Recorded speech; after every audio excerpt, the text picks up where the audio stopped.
everyone. I'm going to show you how to make the stuffed bread for this week's virtual dinner party. The first thing, you need to make your bread dough, and this has risen for about 3 hours. You can make it ahead and refrigerate it, but when you're going to use it, you want to pull it out of the refrigerator. You want it to be room temperature. Otherwise, it's a little bit too hard to work with. And just a little bit of flour on your work surface. And then I like to kind of start it in a rectangular shape because that's the shape that we're trying to get it into. And then using your rolling pin, just roll it out.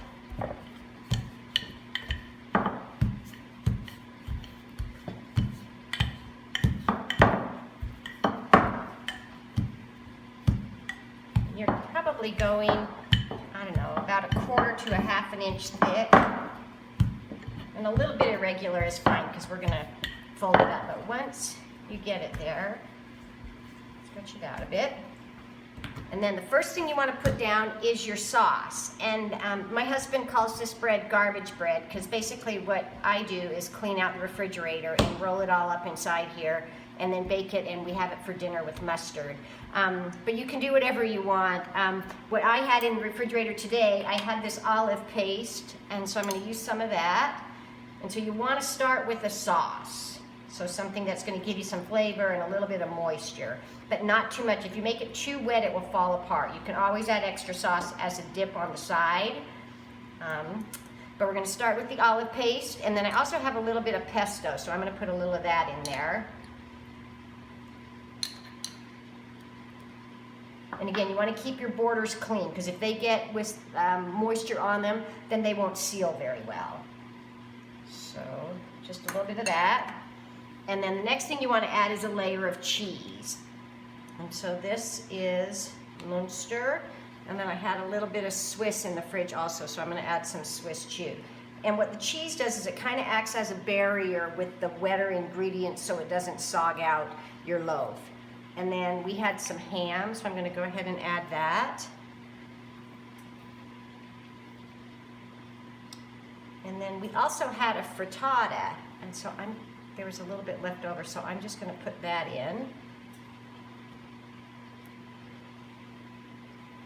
And a little bit of roasted red pepper. These were left over from the virtual dinner party the other day. And a little bit of that. And any vegetables that you add, you want to add them cooked. If you add them raw, when they cook, they're going to put out a lot of water or moisture, and it will sog out your loaf. And so like I have this spinach, which I just cooked in the microwave, and then I wrung it out really well. So it's pretty dry. Add a little of that.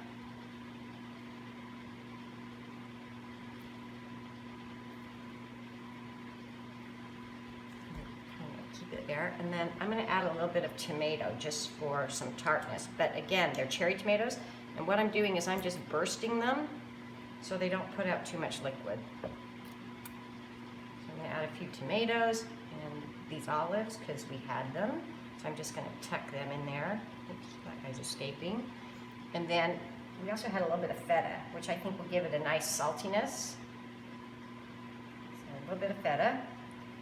And then the next thing you need to do is I just made an egg wash with an egg and a little bit of water, and I threw some herbs in there. But then paint the edge of your loaf. That egg is going to help it adhere. And then fold up your edges first, like this. And then take one side and fold it over. And then I like to pull this guy across so you get nice coverage there, because you don't want it to leak in the oven. Stretch this guy out. And then I do a little bit of painting on this part too, so it sticks. And then I'll close it completely. Kind of pinch it up, and then on your sheet pan, you just kind of flip it over, lay it on there,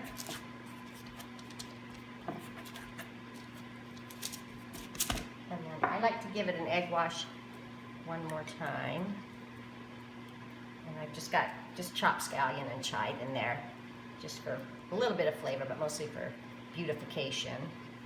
So give it a nice egg wash. And I also like to sprinkle with a little bit of salt and pepper.